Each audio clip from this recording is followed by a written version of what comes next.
سونی میرے منہ بولے چچا کی بیٹی تھی۔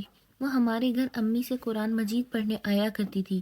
جب مجھے اسکول جاتے دیکھتی تو حسرت سے کہتی کہ کاش میں بھی اسکول جا سکتی، مگر اس کے والد اجازت نہ دیتے تھے۔ تبھی امی نے پہلی بار اس کا قاعدہ اور دوسری کتاب گھر میں پڑھا دی تھی۔ 5ویں جماعت کے بعد میرا بھی اسکول جانا موقوف ہو گیا تھا، کیونکہ 6ٹھی جماعت کے لیے لڑکوں کے اسکول میں داخلہ لینا پڑتا تھا، جس کی اجازت بھائی نے نہ دی تھی، کیونکہ وہ خود اس اسکول میں پڑھ رہا تھا۔ مجھے افسردہ دیکھ کر ابا نے کہا، صبر کرو، میرا شہر تبادلہ ہونے دو، میں وہاں جا کر دوبارہ تم کو اسکول میں داخل کروا دوں گا، تب تک تم گھر میں ہی پڑھتی رہو۔ ان دنوں میرے والد صاحب قصبے کے ڈاک خانے میں ملازم تھے۔ وہ ہر ہفتے شہر جا کر قصبے کی ڈاک لے کر آتے اور وہاں سے جو ڈاک آتی اسے قصبے میں تقسیم کر دیتے۔ اس کے علاوہ پارسل، منی آرڈر کا انتظام بھی وہی سنبھالتے تھے۔ والد صاحب نے مڈل کی تیاری مجھے خود گھر پر کروائی، لیکن سونی بیچاری کا تعلیمی سلسلہ 3ری جماعت سے منقطع ہو گیا، اور اب بھی وہ ہمارے ہاں روز آتی۔ کبھی کبھی وہ مجھ سے اردو پڑھنے بیٹھ جاتی، کیونکہ میری طرح اسے بھی کچھ بننے کا شوق تھا۔ وہ اکثر کہتی کہ میں بڑی ہو کر استانی بنوں گی۔ ابھی وہ 14 برس کی تھی۔ ایک دن پتہ چلا کہ اس کی شادی ہو رہی ہے۔ اس کے ماموں قریبی گاؤں میں رہتے تھے، جن کے ثبوت سے اس کی شادی ہو رہی تھی۔ اس آدمی کا نام شبیر تھا۔ میں نے اسے دیکھا ہوا تھا۔ میں پریشان ہو گئی، کیونکہ اس شخص کے تو پہلے سے 5 بچے تھے اور عمر میں بھی کافی بڑا تھا۔ سونی کی ماں نے جب میری اماں کو بتایا تو انہوں نے سر پکڑ لیا۔ کہنے لگی، بھابھی یہ تم نے کیا غضب کر دیا، سوکن پر بیٹی دے رہی ہو، وہ بھی ادھیڑ عمر والے کو، جو تمہاری بیٹی سے چوگنا عمر میں بڑا ہے۔ کیا ہو گیا ہے؟ سونی تو ابھی معصوم بچی ہے، کیوں ایسا غلط فیصلہ کر رہی ہو؟ بھائی جان، شبیر کی بیوی 2 ماہ ہو گئے انتقال کر چکی ہے۔ اس کے 3 بچے تو سمجھدار ہیں، ان کو سنبھالنا نہیں پڑتا۔ 2 ہی ایسے ہیں جن کو دیکھ بھال کی ضرورت ہے، ان کی دیکھ بھال میں خود کر لیا کروں گی۔ شبیر کے پاس کافی زمین ہے، عمر میں بڑا ہے تو کیا ہوا، شبیر شریف آدمی ہے، قریبی رشتہ ہے اس سے، اس کی کافی زمین ہے۔ وقت گزرتے دیر نہیں لگتی، 2-4 سالوں میں اپنی سونیا 18 سال کی ہو جائے گی۔ خوشحال گھرانہ ہے، یہ وہاں سکھی رہے گی۔ اس وقت شبیر مشکل میں ہے، تبھی ہم سے رشتہ مانگ رہا ہے۔ ہم نے انکار نہیں کیا، کوئی اور بھلا مانس اپنی بیٹی دے دے گا۔ بیٹیوں کے رشتے جلد تھوڑی ملتے ہیں۔ چاچی جی، کیا تمہارا دل نہیں دکھتا کہ سونی کو تم 5 بچوں کی ماں بنا رہی ہو؟ آخر مجھ سے بھی چپ نہ رہا گیا۔ بیٹی، میں کیا کر سکتی ہوں، میری مرضی نہیں چلے گی۔ سونیا کا ماما اس کے ابا کے سر ہو گیا ہے۔ باپ مالک ہوتا ہے، جو چاہے فیصلہ کرے، ہم عورتوں کا کیا؟ جس روز چاچی یہ بات کر کے گئی، اس کے 1 ہفتے بعد کا واقعہ ہے۔ ہم سب سو رہے تھے کہ در پر دستک ہوئی۔ رات 10 بجے کا وقت تھا۔ دیہات میں ان دنوں بجلی نہ ہونے کی وجہ سے 8-9 بجے سب بستر میں گھس جاتے ہیں۔ میری ماں نے لیمپ کی روشنی میں دیکھا، دروازے پر سونی کھڑی تھی۔ امی اس کو اندر لے آئیں۔ خیر تو ہے سونیا، اس وقت کیسے آئی ہو؟ جواب میں وہ رونے لگی۔ ہم نے تسلی دی اور رونے کا سبب پوچھا۔ وہ کہنے لگی، چاچی، گھر والے میری شادی کر رہے ہیں اور مجھے بہت ڈر لگ رہا ہے۔ مجھے ابھی شادی نہیں کرنی ہے، پڑھنا ہے، اس لیے میں گھر سے چلی آئی ہوں۔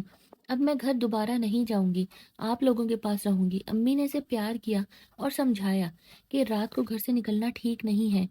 تم آج ہمارے گھر سو جاؤ، تمہارے ابا لینے آئیں گے تو کہہ دوں گی میں نے اسے بلایا تھا، عائشہ کی طبیعت ٹھیک نہیں تھی۔ کل میں تم کو خود چھوڑ کر آؤں گی، تمہارے والد کو سمجھانے کی کوشش کروں گی۔ سونیا اس رات ہمارے گھر سو گئی۔ اس کے گھر والے جانتے تھے، اس لیے پیچھے نہیں آئے۔ صبح جب میری امی اس کے گھر لے گئیں تو چچا نے سونی کو اتنا مارا کہ وہ بے ہوش ہو گئی۔ امی نے سمجھانا چاہا، وہ نہ مانے، وہ غصے میں بھرے بیٹھے تھے۔ اس پر امی تو گھبرا کر لوٹ آئیں کہ جب یہ ہماری بات سننے کو تیار نہیں تو کہاں مانیں گے۔ آج ہم یہاں ہیں، کل تبادلہ ہوا تو چلے جائیں گے، یہ جانے اور ان کا کام۔ چچا تو جدی پشتی اس قصبے کے رہنے والے تھے اور ہم پردیسی۔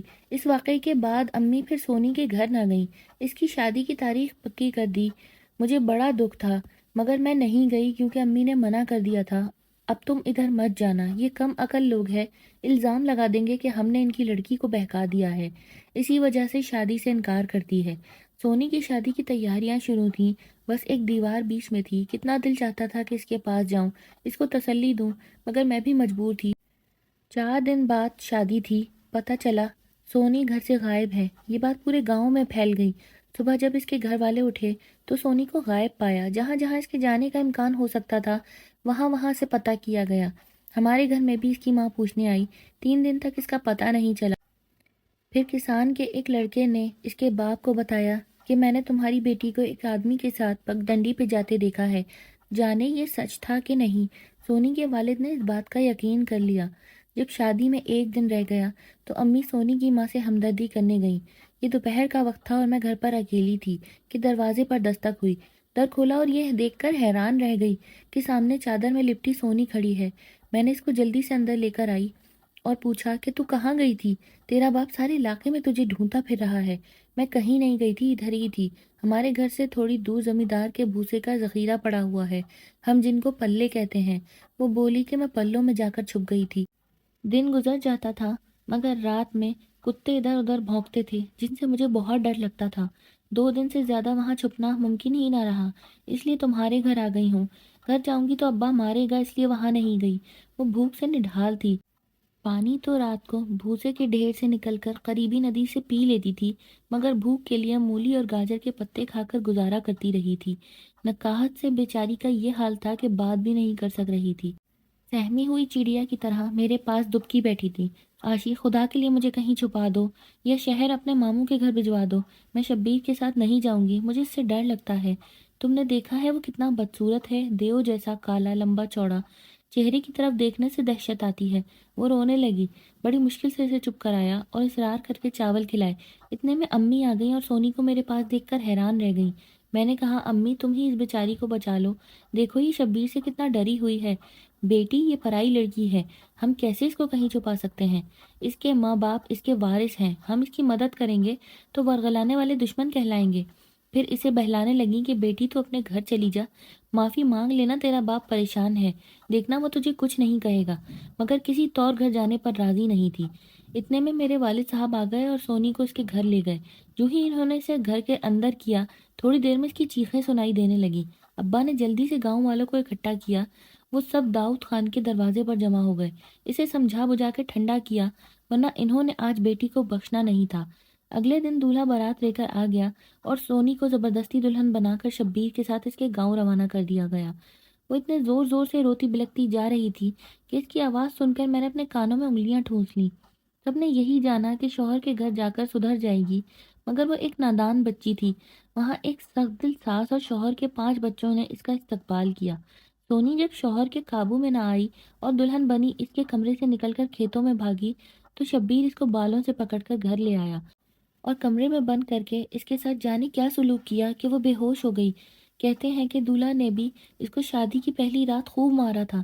شادی کے 6 دن بعد پتہ چلا کہ وہ پھر سے بھاگ گئی ہے۔ اس بار وہ بھاگ کر اکیلی ہی اپنے گاؤں میں آ گئی اور جاتی بھی کہاں، اسے تو کوئی اور راستہ پتہ بھی نہ تھا۔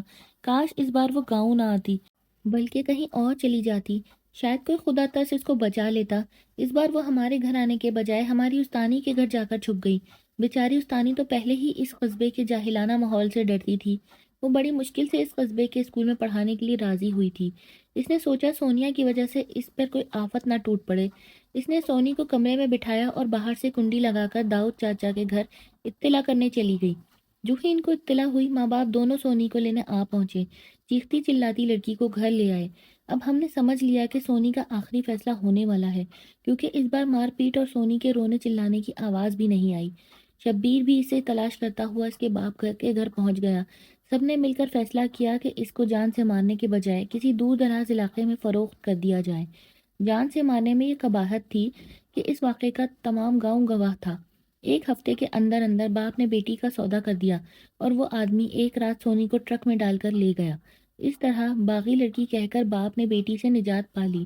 اس کے عوض اچھی خاصی موٹی رقم بھی اسے مل گئی تھی اور لوگوں میں مشہور کر دیا کہ وہ بھاگ گئی ہے۔